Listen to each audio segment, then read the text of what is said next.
¿Qué tal si comenzamos, Adrián, con el tema de estos últimos 2 días, de hoy y de ayer, con respecto a la guerra en Ucrania?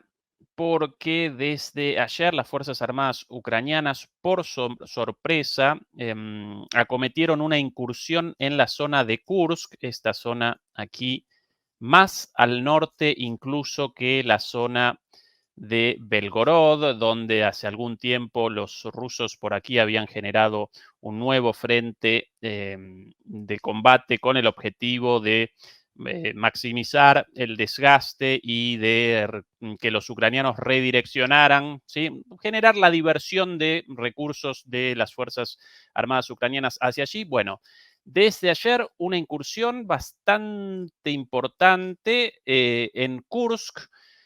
¿Cuál el significado de esto en tu opinión? ¿En qué medida esto puede determinar un cambio en la dinámica? ¿Cómo lo conceptualizas, Adrián?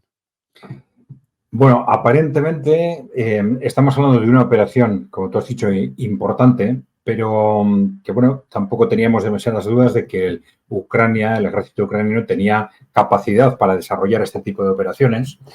Todo depende de qué tipo de respuestas se está dispuesto a realizar y a qué coste, ¿no?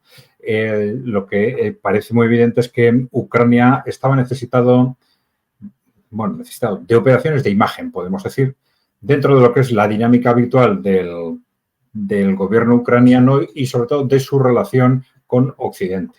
De cualquier forma, tanto efectos internos como externos, nos encontramos en un contexto crecientemente pesimista y que estaba pues haciendo que cada vez más interlocutores empezasen a pensar pues en la necesidad de una posible negociación, etcétera. Entonces, en ese contexto, también se estaba anunciando desde Ucrania que iba a haber una ofensiva. Ellos iban a lanzar en algún momento una ofensiva, pero bueno, sin precisar muy bien cuáles eran las características de esa ofensiva. Y es muy posible que sea esto exactamente, ¿no? Claro, ese anuncio de una ofensiva no tenía mucha lógica desde el punto de vista táctico o operativo, pero puede tenerlo desde el punto de vista de imagen. Es decir, Ucrania puede demostrar que tiene capacidad de incurrir, de hacer una incursión en territorio ruso, pues digamos desde un punto de vista geográfico significativa, ¿no? El problema es el coste, claro, porque evidentemente estamos hablando, Ucrania, por muy debilitado que esté, sabemos que tiene pues todavía cientos de miles de soldados a su disposición. Dependiendo en qué medida esté dispuesto a debilitar otros frentes y a apostar con todas sus fuerzas de reserva en un punto concreto, tiene posibilidad o de desbordar a las fuerzas rusas si es en algún punto del frente, como podía haber sido otro tipo de ofensiva o como fue hace un año aproximadamente, desde el punto de vista de los objetivos. Luego no lo consiguieron, pero bueno. O bien intentar hacer una incursión fuera de lo que es el frente de batalla, pues en territorio ruso, pues ya más al norte, como han hecho, intentaron en Belgorod en su momento y están intentando ahora en la zona de Kursk, ¿no? Bueno, lo previsible es que esto en principio dure unos días. El impacto publicitario para el régimen de Kiev va a depender fundamentalmente de cuánto territorio alcancen y cuánto tiempo resistan en ese ataque, pero el impacto fundamental a medio plazo, que es el de coste en personas y en material, va a ser y ya está siendo terrible para el ejército ucraniano. Ellos, evidentemente, bueno, pues tiene un impacto psicológico también para Rusia esa operación, también desde el punto de vista de bajas civiles y tal, eso es algo que hay que tener en cuenta, pero desde el punto de vista de lo que en este momento debería ser más importante para Ucrania, desde una perspectiva táctica y estratégica, que es defender al máximo las reservas que les quedan, ¿no? Pues bueno, emplearlas en una operación de imagen, pues bueno, tiene una lógica bastante dudosa, ¿no?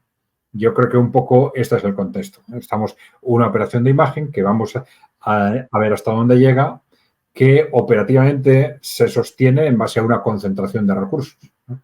Es decir, cuando ante estas situaciones alguien comenta, bueno, pero si Ucrania estaba claramente perdiendo la guerra, Rusia está claramente ganándola, ¿cómo puede Ucrania abordar una operación de estas? Pues es una simple, digamos, una simple operación de concentración de recursos. Por muy debilitado que estés, pues un ejército como el de Ucrania puede debilitar sus reservas siempre que esté dispuesto a hacer una apuesta lo suficientemente grande para poner en riesgo esas reservas que le quedan en una operación, ya digo, una operación fundamentalmente de imagen. Sí, completamente de acuerdo con tu análisis, Adrián. Durante las últimas 2 semanas, a raíz de el desarrollo del conflicto en el plano militar, a raíz de las perspectivas de una reelección de Trump, el gobierno de Zelensky comenzó sutilmente a reacomodar su discurso, su narrativa, ¿sí? Antes rechazaban de plano las negociaciones y primero en una entrevista para la BBC, no recuerdo exactamente la formulación, pero presentaron la posibilidad de una negociación. Después, más adelante, en una entrevista con Bloomberg, si no recuerdo, no, perdón, con medios franceses, ya directamente presentaron esa posibilidad a través de un referendo. También remacharon que en la segunda cumbre para la paz participaría Rusia. Más allá de esta incursión propagandística en Kursk, comienza Ucrania a generar el terreno para una negociación o en realidad una derrota enmascarada de negociación. Bueno, yo creo que tú mismo has utilizado las palabras adecuadas, ¿no? Comienza a preparar el terreno, ¿no? Es muy posible que este sea el contexto, porque, claro, precisamente ayer y hoy también ha habido interpretaciones en el sentido de que, bueno, quizás estaban intentando, pues, engañar a los rusos mientras estaban preparando una operación de este tipo que aparentemente rompe el contexto de una posible negociación, ¿no? Pero, bueno, puede suceder también lo contrario, es decir, que ante una situación tan difícil como la que enfrenta ya el ejército ucraniano, o Ucrania en su conjunto, pues que desde el gobierno de Zelensky se piense en lanzar una ofensiva que demuestre, por lo menos internamente, que ellos han hecho todo lo posible y que después del fracaso de esta ofensiva, pues quede claro que ya no hay más que se puede hacer y, por lo tanto, ya se abra un contexto más fácil para dar los primeros pasos dentro de esa negociación. Claro, lo que ocurre es que una cosa es que Zelensky empiece a crear el ambiente para una posible negociación y otra cosa es que, claro, ese proceso de negociación no se abrirá hasta que Rusia esté de acuerdo, evidentemente, ¿no? Y, claro, no parece que este sea el momento mejor desde el punto de vista de las estrategias de Rusia para iniciar ese proceso. Es decir, Rusia ha estado realizando unas inversiones muy importantes en una guerra de desgaste. Son inversiones que cuando ya se consigue el desgaste definitivo del enemigo, un desgaste que aparentemente está muy próximo, pues a partir de ese momento es cuando empiezan las ganancias territoriales, es decir, cuando empieza el colapso de la otra parte, ya desgastada hasta un nivel difícilmente soportable, y ese colapso lleva a ganancias territoriales que no era el primer objetivo, sino el objetivo último, ¿no?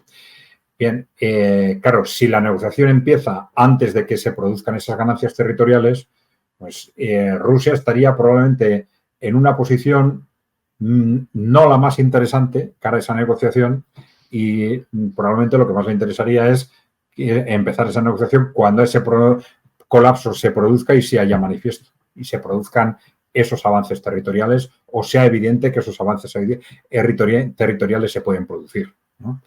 En último término, depende de hasta qué punto también esté maduro el gobierno de Zelensky, pero no solo el gobierno de Zelensky, la sociedad ucraniana y sobre todo pues, el ejército o los sectores más radicales del ejército que estén maduros para poner en marcha un proceso de negociación con perspectivas de éxito.